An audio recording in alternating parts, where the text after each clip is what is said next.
Oi, pessoal, tudo bem? Tô aqui para dica da semana da Pintura Decorativa Brasil, tá? A gente vai mudar um pouquinho o esquema das nossas dicas semanais, que agora a gente tem um tema para que todos os professores façam alguma dica relacionada a um tema, e aí, quando acaba a vez dos 5 professores, a gente muda de tema. Então, sempre a gente vai ter 5 vídeos que tratam do mesmo tema, tá? De maneiras diversas, variadas, de estilo, de abordagem, mas elas vão ter uma relação entre si. Então, a cada 5 dicas, a gente vai mudar o tema, tá bom? Então, o primeiro tema que a gente vai trabalhar aqui, que a gente escolheu aí, vai ser pincéis.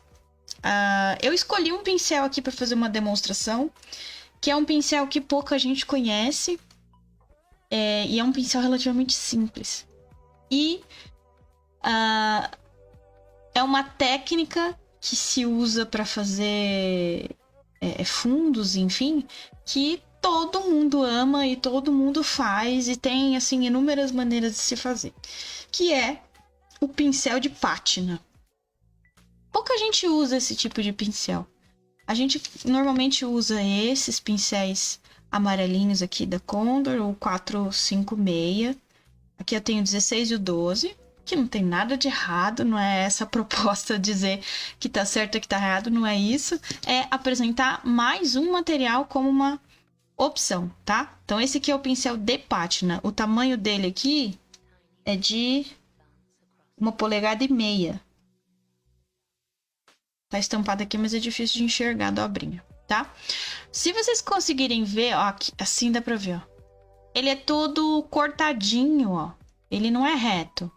Ele tem uns dentinhos aqui meio... assim, ó. Assim dá pra ver. Tá? Então, a proposta hoje é fazer pátina com esse pincel, tá? É óbvio que eu não vou aqui me estender no tema pátina, porque eu diria que ele é quase que infinito. E a proposta aqui é mostrar o pincel em si, tá? Então eu tô aqui com o meu papel roller pra gente fazer essa demonstração. E eu vou escolher uma cor clara e depois eu vou fazer com uma cor escura. Vou pegar aqui o areia.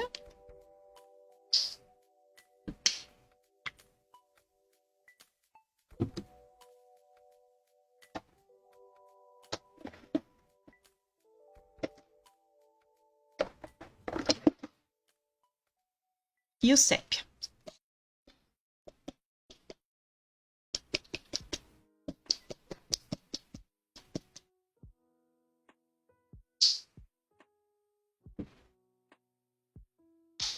Assim, existem inúmeras ordens, formas, materiais para se fazer pátina, tá? Então eu vou fazer aqui primeiro um fundo escuro. Vou carregar o meu pincel aqui, ó, bem carregadinho, e vou trabalhar ele aqui no azulejo para que ele carregue a pontinha do pincel todinha e tire o excesso também. Ele tem que estar carregado, mas ele não pode ter um acúmulo de tinta, senão o efeito não dá certo. Na dúvida, encosta aqui no paninho para ter certeza que não tem muita tinta. O pincel tem que estar seco, tá? Então eu vou fazer a metade desse papel aqui desse jeito. A vantagem de se ter um pincel deste tamanho é poder trabalhar com áreas grandes e de forma rápida.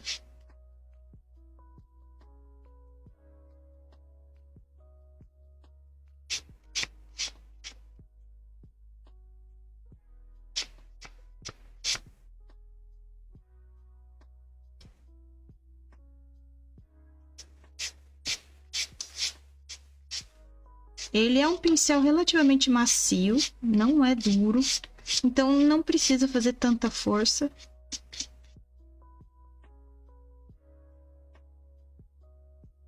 Se quiser mais escuro, seca, faz de novo. Para não ficar esfregando o pincel onde está molhado e fazer um borrão, tá? Então ele fica bem riscadinho, bem interessante. fato dele ter a pontinha dele bem irregular ajuda bastante também. Tá? Então eu vou tirar só o excesso dessa tinta escura aqui. Um paninho e vou pra tinta clara. Não tem problema ela ficar manchadinha. E afinal de contas, a pátina é praticamente uma sujeirinha, né?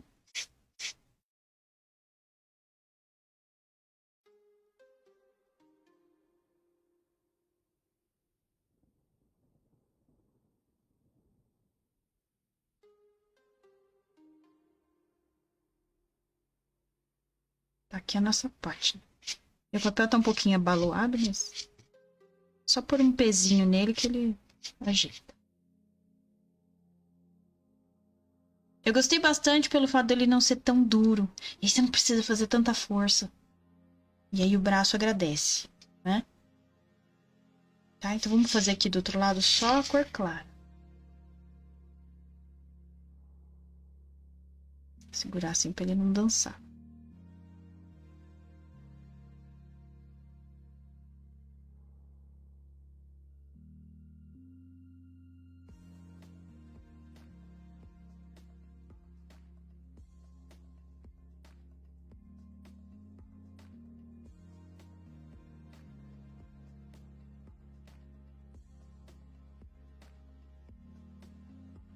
Ó, fica bem bonito. Eu vou colocar um turquesa, um azul aqui, pra parecer aquelas madeiras de demolição.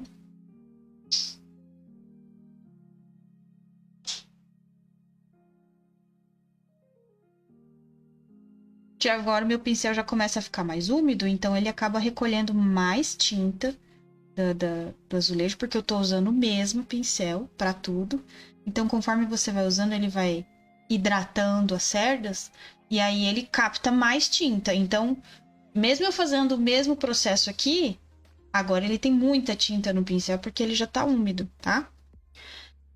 Aí agora, com essa cor azul, eu vou tentar não passar por cima dessas manchas maiores claras, e sim focar onde não tem tanto assim a clarinha. Ó, eu vou girar aqui o pincel só para poder passar no meio aqui.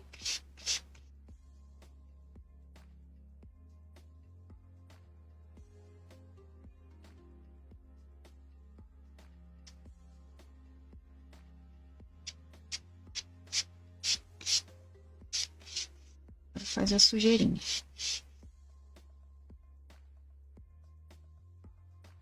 Nesse ponto aqui, depois de seco, você pode envelhecer, seja com o gel, o Bitume Colors, ou com uma veladura de sépia. Fica muito bonito. É uma forma de envelhecer que eu gosto muito, principalmente quando eu ainda vou colocar coisas por cima. Por quê? Quando você envelhece com o Bitume Colors, pelo fato dele ser um gel, ele já dá uma selada na sua peça e ela fica com um brilho. Esse brilho atrapalha um pouquinho para você continuar pintando por cima, pensando num cenário de base, de fundo, tá? Nada que não possa ser contornado. Você continua pintando, você vai acabar colocando uma ou duas camadas a mais de tinta, mas você consegue cobrir. Mas dá um pouquinho mais de trabalho, pelo fato da superfície estar levemente encerada ali e com aquele brilho, dá um pouquinho mais de trabalho. Mas você consegue trabalhar. Mas quando eu vou fazer um fundo e eu quero envelhecer, mas eu não quero ter o trabalho de lidar com o gel, eu faço o envelhecimento com a veladura, que eu gosto mais, pelo fato de eu ainda continuar trabalhando naquela superfície. Se já estiver na fase de acabamento e eu não for colocar mais nada em cima, aí eu vou optar pelo gel. Eu prefiro, eu acho que a aparência do gel é mais bonita para acabamento, porque ele vai ficar brilhante, tá? Então eu vou fazer uma veladura aqui, já secou. Eu posso até fazer com esse pincel mesmo, que vai usar água, e eu já vou lavar ele mesmo. Então eu vou lavar ele aqui para tirar o azul. Vou fazer a veladura aqui já. Com esse restinho de sépia que tá aqui.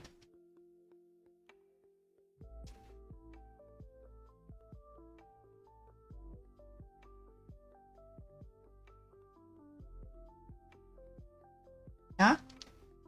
ficam bem semelhantes, mas são propostas diferentes, né? Aqui eu passei o escuro embaixo e o claro em cima.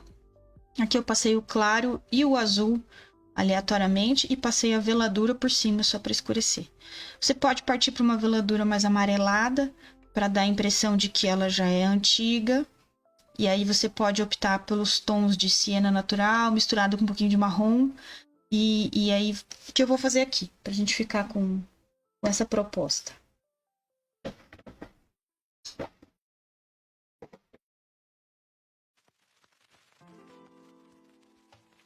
O siena natural tá aqui.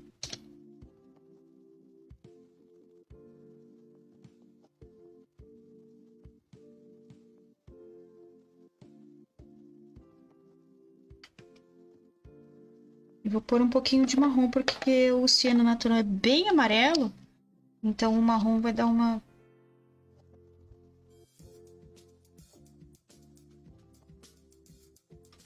baixada desse tom. E vou fazer a mesma coisa do outro lado, para vocês verem como que fica um envelhecimento mais amarelado, tá? Continuar com o mesmo pincel. Por pura praticidade, não é necessário, né? Se fosse para fazer mais pátina com esse pincel, obviamente eu não iria molhar ele. Mas como eu vou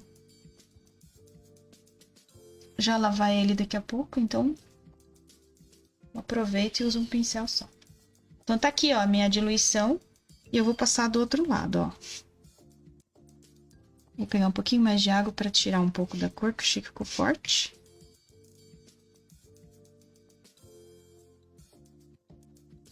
Tô tirando o excesso de água aqui. E aí eu uso o pincel como se fosse uma esponja. E aí esse excesso de água que eu depositei aqui, eu tiro com o próprio pincel. Então, eu tiro o excesso de água do pincel e passo de volta e ele recolhe o excesso de água que você deixou aqui, tá? Então, eu vou secar pra gente ver a aparência dos dois.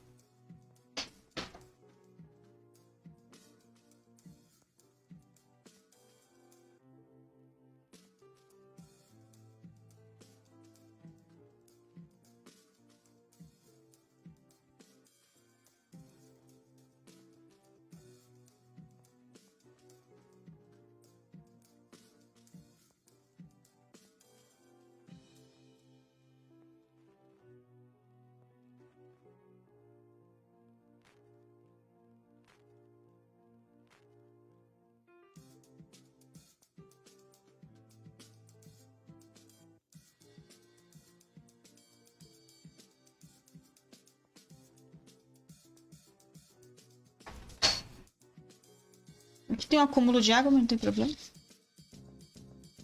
Então tá aqui, ó. Vocês conseguem ver a diferença. Esse aqui ficou acinzentado e esse aqui ficou amarelado. Eu gosto mais desse cenário aqui, eu gosto mais do que esse. Mas o que vai decidir qual melhor se encaixa vai ser o que você vai pintar por cima, né? Porque aí a gente tem que usar o círculo cromático ao nosso favor para saber qual fundo se enquadra melhor no objeto que você pretende pintar. Se for uma flor vermelha ou amarela, alguma coisa assim, eu optaria por fazer nesse fundo mais quente aqui, porque tem esse tom amarelado. Ou não, eu vou fazer uma flor roxa, azul, esse fundo aqui talvez seria melhor. Né? Aí é gosto freguês. Você pode pôr um pouco de verde aqui e aí combina com mais flores, por exemplo, se você quiser fazer um fundo desse jeito. Fica aí a seu critério, tá? Então a proposta de hoje era apresentar um pincel que pouca gente usa, pelo menos eu não vejo muito por aí. E ele é super prático, eficiente e um tamanho gostoso de se trabalhar uma superfície grande, tá? Então esse aqui é o pincel da Condor. O nome dele é pincel de pátina, literalmente, tá? E ele tem esses quadradinhos aqui na ponta, ó, ele é diferente dos demais, tá bom? Então, espero que vocês tenham gostado dessa dica e espere para a próxima dica da semana que vem, que também vai ser sobre pincéis, tá bom? Então, um beijo para vocês. Não esquece de salvar, compartilhar e curtir nossa página, nosso Instagram, nosso YouTube. Acompanhe em todos os lugares para a gente poder continuar tendo o apoio de vocês e continuar crescendo para que o nosso estímulo à pintura continue avançando aí com o apoio de vocês e distribuindo aí para mais pessoas, tá bom? Então, um beijo para vocês e até a próxima.